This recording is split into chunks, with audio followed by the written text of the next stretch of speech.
Lo primero es que a veces suelen ser desde el proyecto, que se inicia un proyecto de arquitectura, que se hace en conjunto el aporte de paisajismo.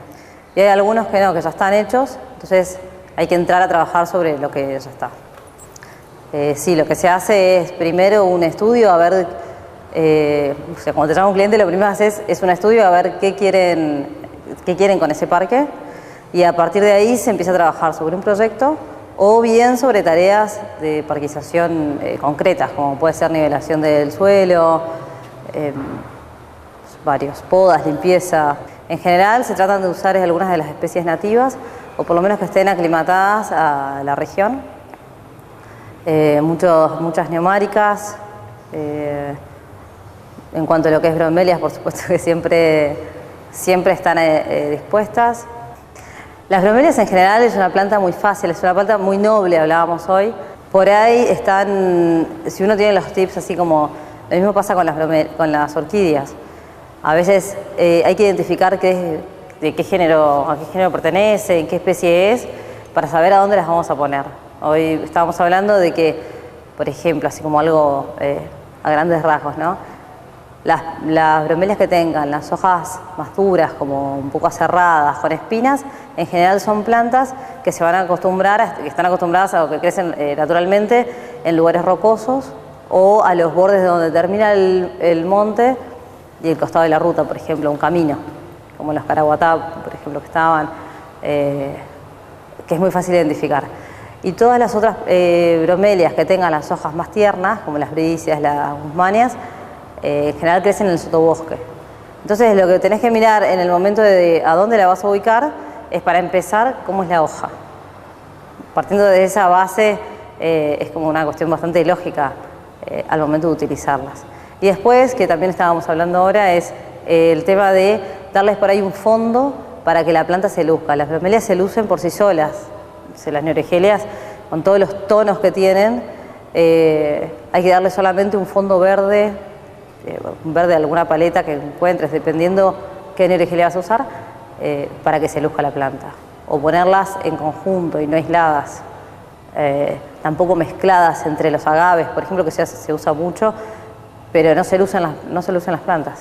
Las tilancias que se pueden usar, por ahí conviene usarlas más en jardines internos, que les llegue la luz y un poco de humedad, a lo mejor también con algún sistema de riego por aspersión o microaspersión. Lo que tienen de bueno es que te dan como una sensación de que estás entrando en algún lugar, a una selva, algo, que por ahí se pierde mucho en el uso de las plantas, de cómo están y de que estén las plantas, se pierde qué te da la planta. Entonces las bromelias te da ese ambiente tropical, por ejemplo. Y las tilancias, que están dentro de ellas también, si vos las colgás en algún lugar que vos lo veas a la altura, a la altura de una persona, de la vista, te van a dar esa misma sensación. Y lo que sí siempre se puede hacer, si uno tiene un jardín con bromelias, es por ahí no regarlas tan seguido, porque no es lo que necesitan, pero sí darles un ambiente como un microclima húmedo. Entonces a lo mejor es apenas pasarle un poco de agua muy por arriba y solo que se levante esa humedad, que cuando vos entras al lugar que sientas esa energía un poco del jardín tropical. Primero se identifican las plantas y después, que es un proceso bastante largo, después de eso se va evaluando en qué estado está la planta, cómo es el cultivo, las brácteas cómo están, qué flores tiene.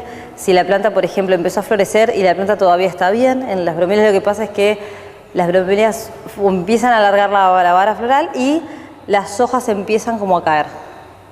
Entonces, eso quiere decir que en algún momento del cultivo de las bromelias a la planta le faltó algo, que cuando va a dar la flor no llega en todo su esplendor. O sea, la planta con la flor, ¿no es cierto? Eso se mira más que nada. Y después, depende de la categoría. Están las categorías de las nativas de Argentina, las nativas de Misiones, está la planta campeona, el mérito al cultivo. Hay algunas bromelias que son muy difíciles de cultivar. En general, depende, hay varias, ¿no? Pero las brisas por ahí cuesta mucho cultivarlas y que se den con todas sus hojas que estén bien. Es una planta que por ahí apenas le falta un poco de agua y en las puntas, eso se nota, se empiezan a cerrar. y después es muy difícil levantarla, entonces esa, por ejemplo, es una planta que puede llegar a tener un mérito al cultivo. Después nos fijamos también, bueno, también el premio a las que están en peligro de extinción, la novedad de la exposición también. Lo que sí, este año hubieron pocas plantas, no hubieron premios, hubieron solamente menciones especiales, que es una lástima. Así que esperemos por el año que viene promoverlo un poco más y que traigan las plantas, porque yo sé que hay plantas que tienen un montón de gente en la provincia, afuera también estoy segura, porque de hecho aparte las veo, pero si las plantas no llegan a la exposición no las podemos jugar. Invitamos a que se sumen, a que manden sus plantas. Las plantas acá están en un lugar cerrado, están cuidadas, así que bueno, ojalá que se puedan entregar los premios el año que viene.